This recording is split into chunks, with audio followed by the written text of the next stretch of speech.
first off, I want to just mention briefly that we still got strikes going on in the entertainment industry because we don't really cover news in this show, but sometimes we talk about big things. And so there's been the Writers Guild of America, the WGA, has been on strike since I think May 2nd.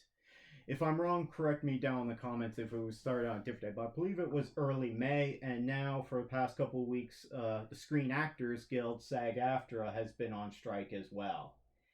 And they have been, well, you'd think that they'd be in talks with the AMPTP, because that's who they negotiate with. That is the Alliance of Motion Picture and Television Producers. I don't know. Well, they're not actually talking to them because that alliance of all those strike. producers are not talking to either guild. Well, that's what happens when you go on strike.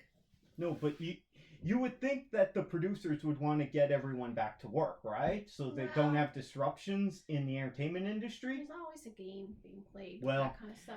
A few weeks back, before the actors went on strike, one executive I came out, I think it was talking to Deadline, saying that their strategy for dealing with the writers was to essentially starve them out. Well, what you've got to realize is that America, the US of A, is not into these kind of labor things like our country is. Oh yeah, they're all about union busting. Has a lot more of a labor history. Actually, where I'm from, we have a big labor history. Mm-hmm. We actually celebrate Davis Day from a guy in Davis who was shot in trying to get workers' rights. And in the United States, they're not as into that. Oh yeah, they're all about union busting. I mean, Walmart, Amazon, they're all about union busting. There's not as much public so also favor for that. So we'll see how it goes. Let's focus on this because they came out and it said in an article in Deadline that I read that their plan was to wait until Christmas or the New Year so that the writers, like people start losing their, they've already not working, right? So they're not making income, and so that they start losing their houses. They probably will. And they called it, the quote in the article was that it was a cruel but necessary evil. Well, see, and that is terrible. Because this is the attitude. It's business over humans. Yeah. That's the problem. I don't agree with that. So this is. We come from a different background. We come from a different country. But it is affecting the film industry here in Canada for sure. I'm hearing like everything's shut down. Yeah, because a lot of it comes out of the U.S. and they film here. Mm-hmm. So I don't agree with this strategy. Now, I know in business you got to make hard decisions to run a business. If your business is looking like you might have to lay off a bunch of people because otherwise you're going to go bankrupt, that's a hard decision that you have to make, but you have to make it in business. Yeah, but these people aren't going bankrupt. They just need more money. Just because the producers and all the studios who are not hard up for money at all, just because they're in a position that they can just sit around and wait for months on end, but they want people to start losing their houses, that's a terrible strategy. They're the ones with the money, and they've got it, and they can hold out. So here's the thing. A lot of those writers and a lot of working actors, they already have to have second, third jobs. So I hope that this completely backfires on the AMPTP myself, because these people, the longer this strike goes on, the more stuff that comes out. We're getting stuff like recently Bob Iger, who is the current and interim CEO of Disney, he came back.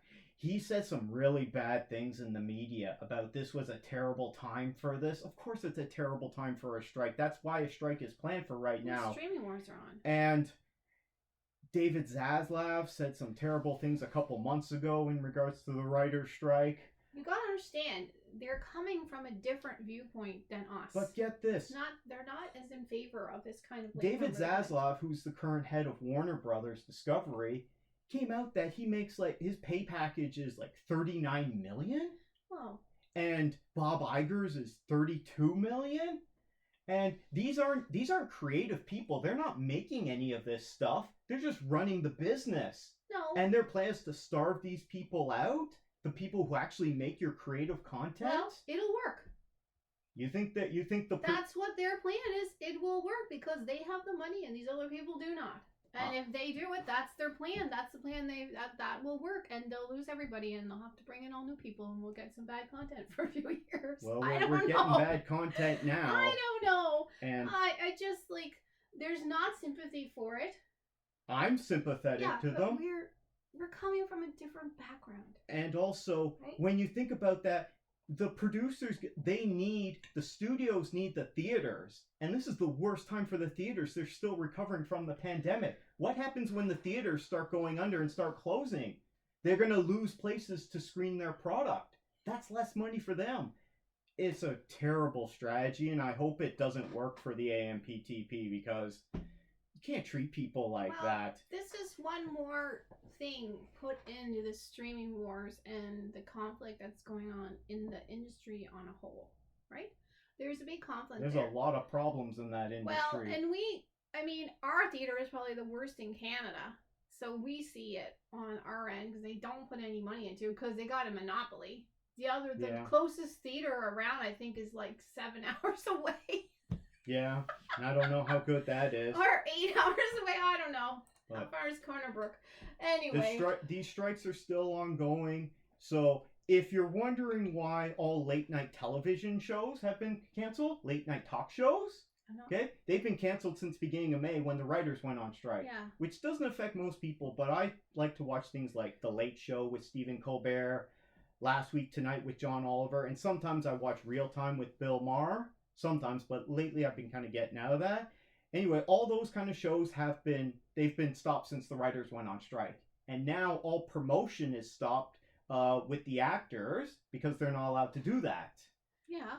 And so now studios are looking at pushing back projects to next year just because they can't promote it with the actors.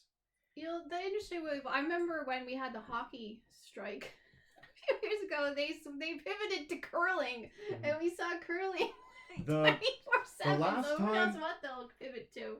Last time there was a writer's strike was in 2007, and we got the effects of that a couple of years ago. We got some really bad content, some bad movies. Remember Quantum of Solace? Oh, it was garbage.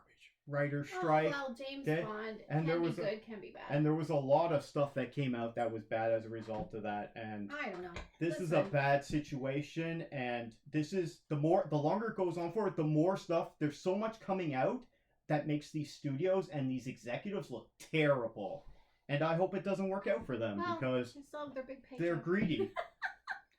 So that's my thoughts. It's about the almighty dollar, right? That's what it's all about. Yeah. Anyway. But they're not paying people livable wages. People that are rich want to be richer, and they don't care what they have to do to get it. And that's the issue. Yes, I understand that. That's just the way the point is, the longer this goes on for, the more so much has come out, and it's making these studios and executives look terrible, and I hope it gets worse for them. That's my thoughts on these strikes right now. Christine's kind of doesn't have nothing to do with it. I know no one that's on strike. I'm not in that country. But we're not in Hollywood. We're not even in the U.S. It's the way she goes. It's the way she goes. We just get whatever comes our way. I'm hoping for the best for the workers. That's my thoughts on it. If you have some thoughts on it, leave them in the comments below. We'd love to hear from you. Maybe all we'll get to stream is curling for 3 months, like the hockey strike.